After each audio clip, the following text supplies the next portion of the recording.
Good afternoon, dignitaries, Nobel laureates, and distinguished guests. My name is Xiye Bastida, and I'm a 19-year-old climate justice activist born and raised in Mexico.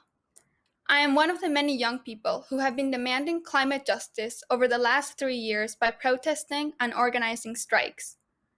This is an issue that is particularly close to my heart, as my hometown was hit by flooding in 2015. Just last week, on Thursday, April 22nd, I spoke in front of 40 heads of state at the Biden Leaders Summit on Climate.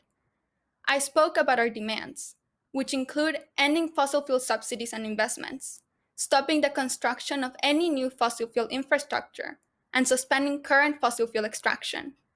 At the same time, providing climate education, transitioning to clean renewable energy, and staying in line with a 1.5-degree target of the Paris Agreement, all while centering social justice and equity.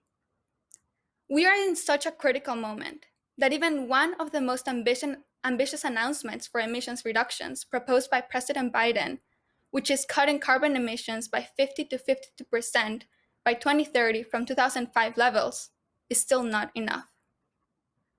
In order to be in track with the Paris Agreement's 1.5-degree target, the United States must cut carbon emissions by 57 to 63% from 2005 levels by 2030, according to Climate Action Tracker, which is a commitment that we expect from President Biden at COP26.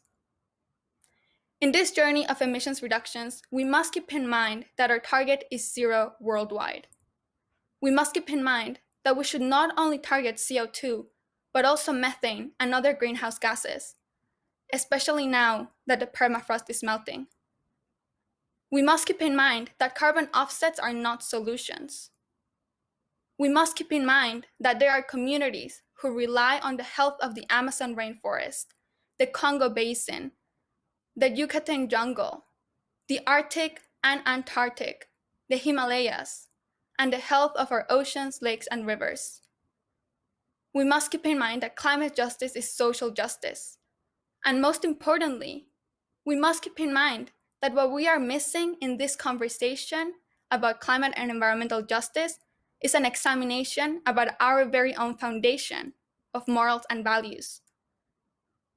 There is not one thing about the climate crisis that I can tell you, the brightest minds in physics, chemistry, economics, and other professions, that you don't already know.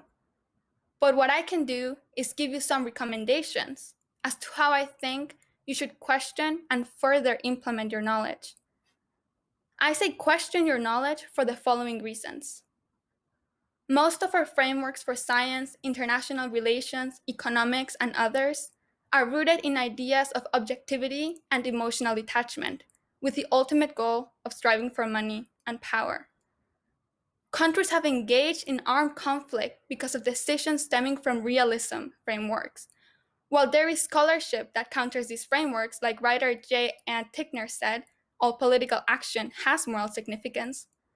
Nevertheless, we have fixated ourselves with the idea that our decisions shouldn't have moral dimensions. Similarly, when it comes to the climate crisis, we have historically convinced ourselves that it is okay to go to war over oil, that it is okay to create technology that results in pollution, contamination, the degradation of ecosystems, and the poisoning of communities. But most dangerously, we have convinced ourselves that humanity behaves like the tragedy of the Commons outlines, which states that if you leave a communal space for people to use without privatization, it will be depleted of resources. But as Elinor Ostrom, who received the Nobel Prize in Economic Science, asserted, local communities are able to maintain balance with nature without top-down regulations or privatization. And I have seen that myself in indigenous communities, including my own. In short, what I'm saying is that it is important to question our very own framework of scholarship.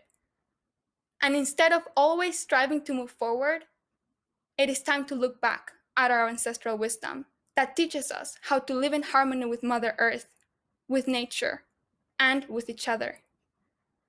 Now, when it comes to implementing your knowledge, there is one very important step that we must all take.